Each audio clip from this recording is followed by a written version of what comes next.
ये आसरा नगर वार्ड क्रमांक 2 है। यहाँ पर पानी गिरा तो लोगों की नमाज को और अरबी को लोगों की बहुत परेशानी होती। यहाँ से 4 कांग्रेस के नगर सेवक चुन के दिया ले है, लेकिन चारों में से एक भी नहीं आता।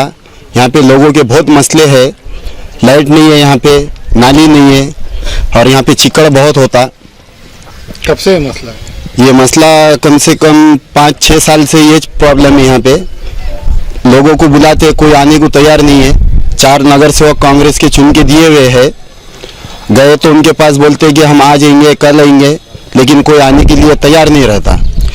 यहाँ से उप महापौर भी वार्ड क्रमांक 2 से बने हुआ है, महापौर भी 2 से बने हुआ है। यहाँ के लोग बहुत दिलो जान से उनको चुन के दिए थे, लेकिन वो लोग यहाँ पर है कि नहीं, कुछ काम नहीं करते। मसले ये बताए कि यहाँ पर लोगों को नमाज के लिए प्रॉब्लम होता और यहाँ पर बुरे जानवर घूमते, कई बच्चों की तबीयत खराब होती। और वहाँ पर आगे एक नाला है, वो नाले से पानी जाता, वो पानी में सांपा ईपा घूमते।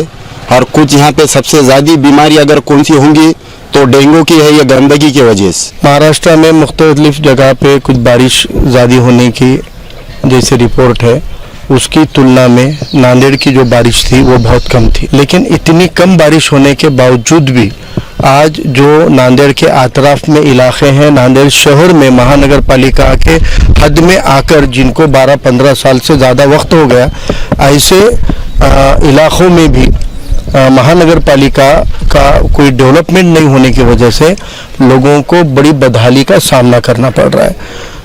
एक एरिया या एक इलाका नहीं है तो शहर के अंदर आकर 15-20 साल होने के बावजूद अब ये जो एरिया है इसको आम तौर पे आसरा नगर बोला जाता है, लेकिन आसरा नगर ये मेन रोड के करीब वाली बस्ती है, लेकिन उसके पीछे हर 1.5-2 एकड़ की एक कॉलोनी बनी हुई है।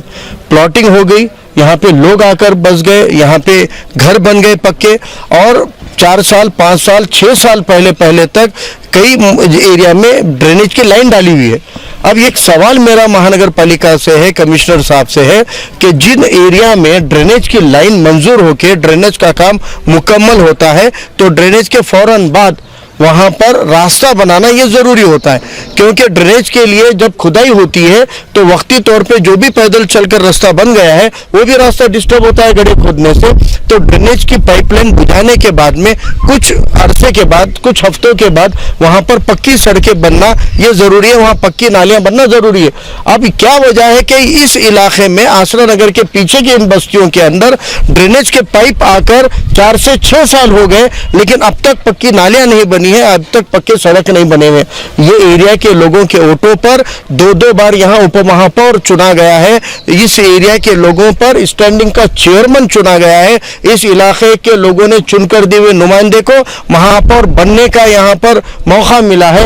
इतना मौके यहाँ की आवाम एक मुश्त होकर जब पिछले 15-20 साल में अशोक चौहान को देकर वोट कर रही है, तो अशोक चौहान और उनकी टीम के लोगों ने इस इलाके में क्या वजह है कि कोई डेवलपमेंट नहीं किया, रास्ते नहीं दिए, नालियां नहीं दी, और इतनी बदहाली है कि यहाँ बीमारियां फैल गई है। अभी यहाँ मोहल्ले के लोग बता रहे हैं कि सांप निकलते हैं, इसलिए अगर एक बार बारिश हो गई 4 घंटे भी तो 8 दिन 5 दिन तक उनको बच्चों को घरों में कैद रखना पड़ता है, घरों के दरवाजे लगाकर रखने पड़ते हैं, बाहर आना जाना मुश्किल हो जाता है। जब इतनी बदहालियां यहाँ पर हुई है तो फिर ये जो डेवलपमेंट की हजारों करोड़ समृद्धि मार्ग आ गया 6000 करोड़ का, अरे समृद्धि महामार्ग पे लोग जाकर रहने वाले हैं क्या? आप वहां 6000 करोड़ रुपए डाल रहे हो, आप बोल रहे 550 करोड़ मिल गए, 100 करोड़ मिल गए, ये पैसे जा कहाँ रहे हैं?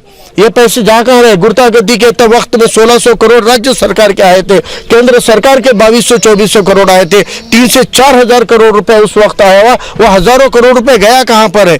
इस सिर्फ नांदेड़ के अंदर ड्रेनेज के लाइन के लिए 1400-1700 करोड़ ड्रेनेज के लिए खर्च लिए, लेकिन यहाँ पर मेन लाइन बिछने के बाद गलियों के अंदर की लाइन कनेक्ट नहीं होने से वो ड्रेनेज का काम मुकम्मल नहीं हुआ, और आज ड्रेनेज की सुविधा नहीं है, नालियों की सुविधा नहीं है, इतनी बदहाली का सामना यहाँ लोगों को करना पड़ रहा है। तो ये पैसा गया कहाँ है?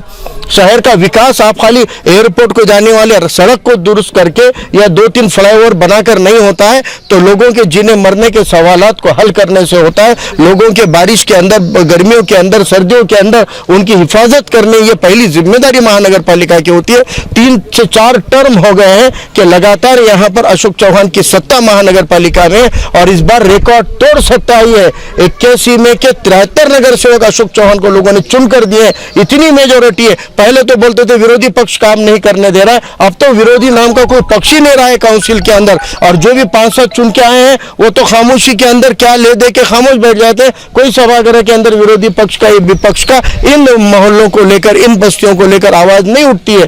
तो आवाम को भी अब समझना पड़ेगा कि एक हाथी सत्ता दे देने से ये सत्ता का जो घोड़ा होता है ये मस्ती में आ जाता है और ये लोगों को कुचलता हुआ फिरता है। इसलिए अब आवाम को इन चीजों के ऊपर देखना चाहिए। इस इलाके के लोगों का मसला हम प्रशासन तक जरूर उठाएंगे, लेकिन प्रशासन ने अगर इसको हल नहीं किया तो इधर के लोगों को साथ में लेकर, अब देखो मेरे पीछे मस्जिद है, जब वो उप महापौर थे यहाँ पे देशमुख साहब, उनको यहाँ पर बुलाकर मस्जिद की इब्तिदा में बुलाकर उनका सत्कार किया गया, उनको फूल पहनाए गए, उनका सत्कार किया गया और उनको कहा गया कि भाई अब इस इलाके के लोगों को नमाज को आने जाने के लिए दिक्कत है, आपसे हम इतनी इल्तिजा कर रहे हैं कि बारिश से पहले सड़क बना दो। 4 महीने पहले बारिश बरसात के उनको यहाँ बुलाकर उनका सत्कार करके हार पहनाकर जब उन्होंने सत्कार में कहा कि बिल्कुल अब तो मस्जिद आ गई है, यहाँ बाजू में स्कूल चलती है, प्री प्राइमरी, प्राइमरी, और वो यूसुफ भाई के भांजे की ये स्कूल के लिए बच्चों का आना जाना, नमाजियों का आना जाना तक बंद हो जाता है अगर एक बार 3 घंटे की भी बारिश हो जाती है। तो इतनी बदहाली नांदेड़ के मुख्य शहर में, उत्तर के अंदर या जो शहर के क्रीम सोसाइटी है, यहाँ गरीबों की बस्तियां नहीं है। आपके जानकारी के लिए यहाँ पे आम लोग हैं, middle class, lower middle class है, लेकिन यहाँ एक प्लॉट की कीमत 30, 35, 40 लाख हो चुकी है। जब इतनी लोगों के यहाँ बस्तियां होते हुए भी अगर डेवलपमेंट नहीं हुआ है तो आप अंदाजा लगा सकते हैं मजलूम तबके, गरीब तबके के बस्तियों का कितनी बदहाली होगी।